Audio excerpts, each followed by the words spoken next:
wabarakatuh. Apa kabar anak-anak Bunda di seluruh Nusantara, khususnya siswa-siswi SMP?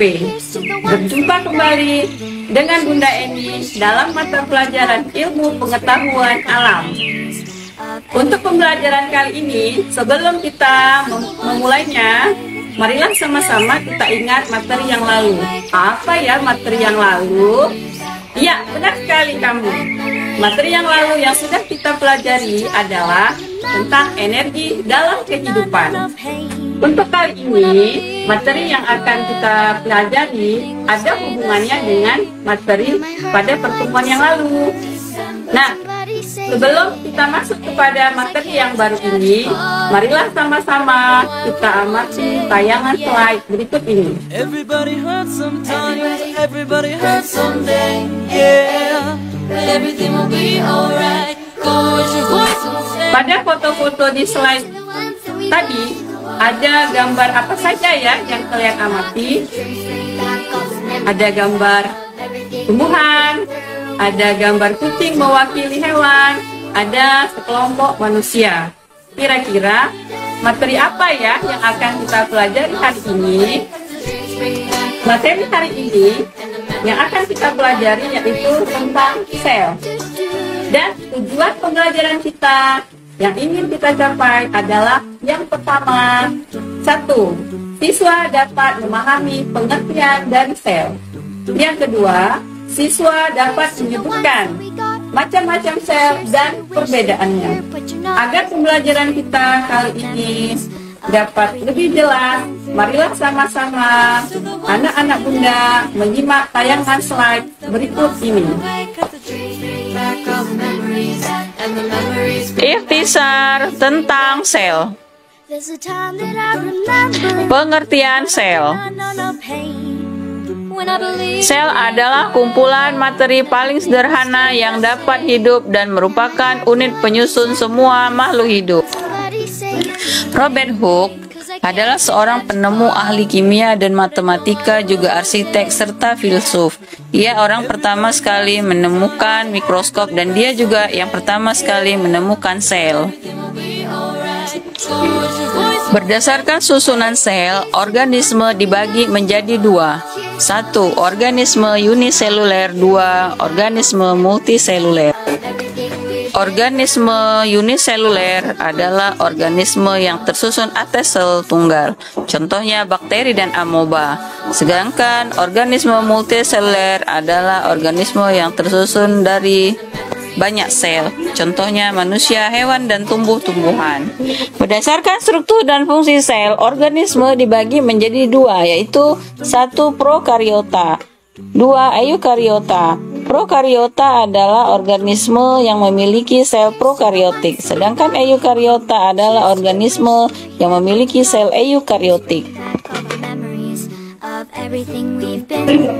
Prokariota adalah makhluk hidup yang tidak memiliki membran inti, sedangkan eukariota memiliki membran inti. Semua makhluk hidup prokariota adalah uniseluler, kecuali Myxobacteria yang sempat menjadi multiseluler di salah satu tahap siklus hidup biologinya, contohnya Euglena.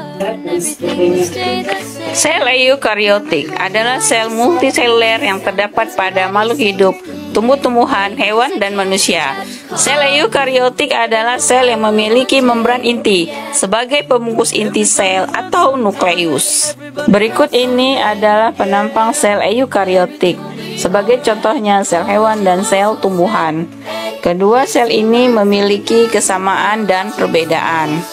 Berikut adalah organel-organel yang terdapat pada sel hewan dan sel tumbuhan. Yang pertama ada membran sel, ada retikulum endoplasma, ada nukleus, badan Golgi, nukleolus, mitokondria, vakuola, dan lain-lain.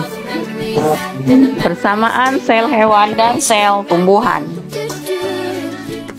Persamaan antara sel hewan dan sel tumbuhan adalah keduanya sama-sama memiliki membran sel, sitoplasma, membran inti, inti sel, mitokondria, ribosom, DNA, dan RNA. Anak bisa melihat perbedaannya pada gambar di sebelahnya.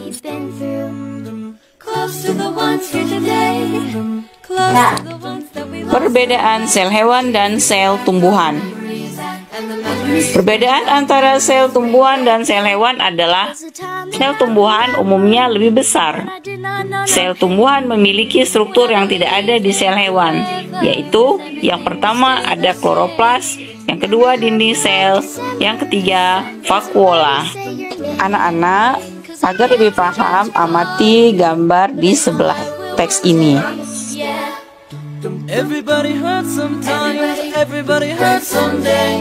Bagaimana? Sudahkah anak-anak Bunda mengamati tayangan slide tadi? Dan Bunda harap anak-anak Bunda sudah memahami apa itu sel, dapat menyebutkan macam-macam sel, dan dapat menyebutkan juga macam-macam perbedaan sel. Nah, untuk lebih tahu tingkat pemahaman anak-anak Bunda tentang materi ini, marilah sama-sama anak-anak Bunda mencoba latihan berikut ini.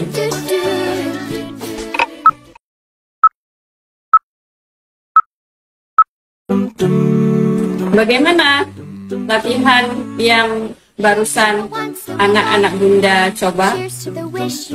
Semoga anak-anak Bunda bisa menjawabnya. Itu ditandai karena anak-anak Bunda mengamati pembelajaran hari ini dari tayangan awal sampai slide barusan. Nah, Bunda harap anak-anak di rumah sudah mengerti ya apa pengertian sel, bisa menyebutkan macam-macam sel, dan bisa menyebutkan macam-macam perbedaan sel antara sel hewan dengan sel tumbuhan.